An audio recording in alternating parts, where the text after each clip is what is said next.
కూటమి ప్రభుత్వం. ఏపీలో గూగుల్కి ఎంట్రీకి కారకులు ఎవరు? ఆపాలని చూసింది ఎవరు? అసలు ప్రజలేమనుకుంటున్నారు?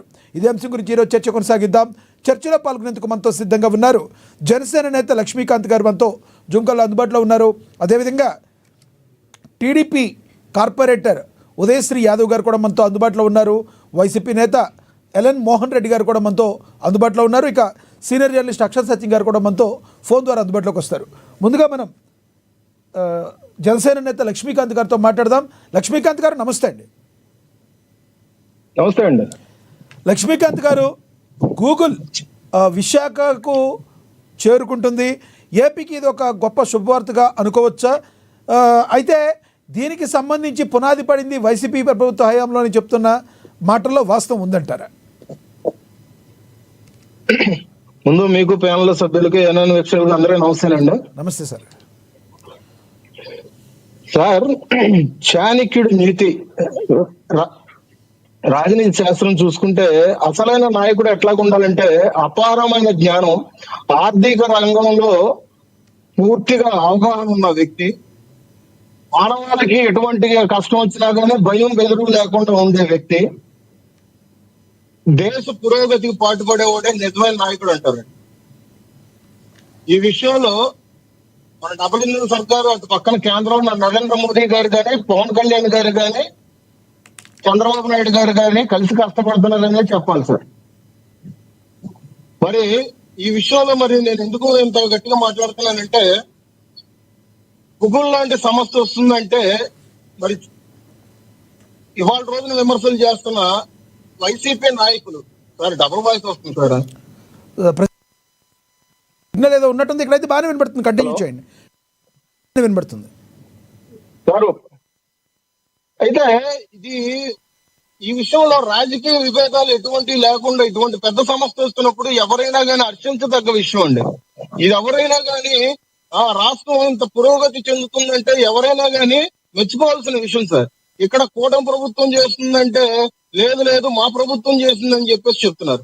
వాళ్ళ హయాంలో అప్పుడు వాళ్ళ కోసం జరిగింది ఏంటంటే, గూగుల్లో పనిచేస్తున్న కొంతమంది ఎంప్లాయీస్ కోసం అప్పుడు కరోనా టైంలో కొంతమంది వర్క్ ఫ్రం హోమ్ జరగడానికి కోసం కేంద్రం అంటే కేంద్ర కార్యాలయంగా ఉంటదని చెప్పేసి వైజాగ్ లో అటువంటి గూగుల్ కు సంబంధించిన కార్యాలయం ఒకటి ఏర్పాటు చేయడం జరిగింది. దాన్ని వీళ్ళే ఓపెన్ చేసుకొని రిబ్బన్ కటింగ్ చేసుకొని గుడివాడ అమర్నాథ్ గారు మేం చేసామని వాళ్ళ రోజుని చెప్పాలి.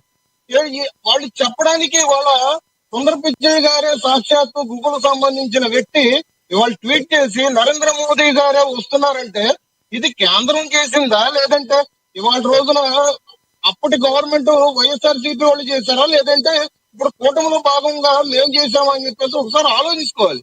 ఇదంతా చెప్పడానికి చాలా హాస్యాస్పదంగా ఉంటాయి సార్. వాళ్ళ వసూళ్లు చేసుకోవడానికి వాళ్ళు కొన్ని కంపెనీల దగ్గర నుంచి కొంతమందిని బెదిరించి కొన్ని కంపెనీలు వెళ్ళిపోయేటట్టుగా చేశారు.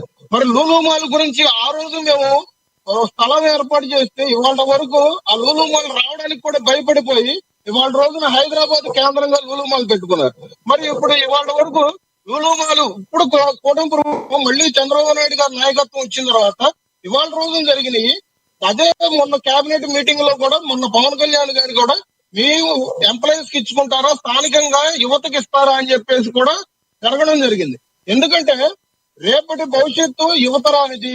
ఈ యువతరానికి ఏం చేస్తున్నాం అని చెప్పేసి రేపు యువతరానికి మనం ఏం చేస్తున్నాం అని చెప్పేసి మనం అనుకుంటే గనక కూటమి ప్రభుత్వంలో యువతకి పెద్దపీట వేసేది మాత్రము విజనరీ ఉన్న నాయకులు పవన్ కళ్యాణ్ గారు, చంద్రబాబు నాయుడు గారు అనే చెప్పాలి.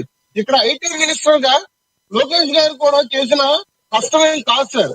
ఇవాళ రోజున ఈ గూగుల్ అనేది వైజాగ్ వచ్చిందంటే రేపు పొద్దున్న దేశవ్యాప్తంగా కాదు అంతర్జాతీయ స్థాయిలో కూడా మనం మన్నలు పొందుతాము. ఒక స్థాయి తీసుకొచ్చారని చెప్పేసి దానికి ఒక పాత్రదారుడు సూత్రధారుడు లోకేష్ గారు అనే చెప్పాలి సార్.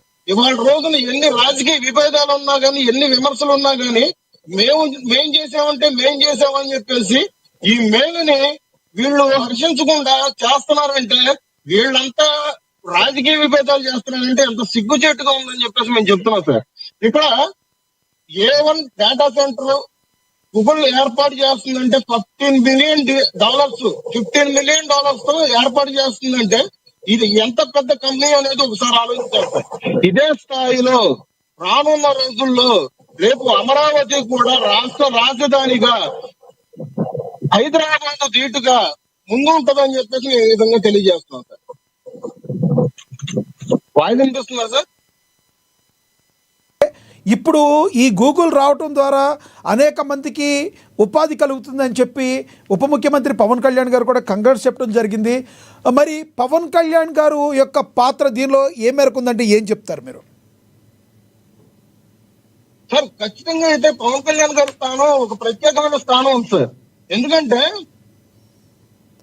గత ప్రభుత్వం చేసిన అరాచకాలు అంటే ఒక పెద్ద ఆయన తీసుకెళ్లి జైల్లో పెట్టినప్పుడు ఆ పార్టీ కార్యకర్తలు ఏం చేయాలో సందిగ్ధంలో పడినప్పుడు ఒక ముందు అడుగు వేసి నేను మీకున్నాను, మనం కలిసి పనిచేద్దాం, రేపు పొద్దున్న ఈ అరాచక ప్రభుత్వాన్ని మనం అంతమొందించాలంటే గనక మనం కలిసికట్టుగా ముందుకెళ్లాల్సిన ప్రయత్నం అని చెప్పేసి ఆ రోజు కూటమి అంటే కేంద్రంలో బీజేపీతో విభేదాలు ఉన్నా కూడా పవన్ కళ్యాణ్ గారు మధ్యవర్తిగా ఉండి ఇవాళ రోజున అటు పక్కన చంద్రబాబు గారికి కానీ ఇటు పక్కన నరేంద్ర మోదీ గారికి కానీ మధ్యలో వారధిగా పనిచేస్తూ ఇవాళ రోజున కూటమి గెలుపుకు గాని ఇవాళ రోజున రాష్ట్రంలో కూటమి అభివృద్ధి పనులకు గాని ఇవాళ రోజున పనిచేస్తున్నారంటే అది ఖచ్చితంగా అయితే పవన్ కళ్యాణ్ గారు.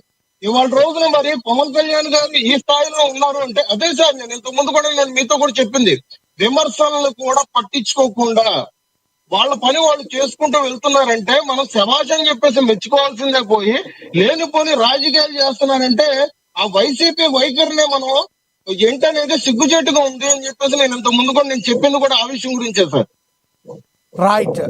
రైట్ అండి. మళ్ళీ వస్తాం మీ దగ్గరికి, మళ్ళీ మాట్లాడతాను. మనతోటి ఉదయశ్రీ గారు ఉన్నారు, టీడీపీ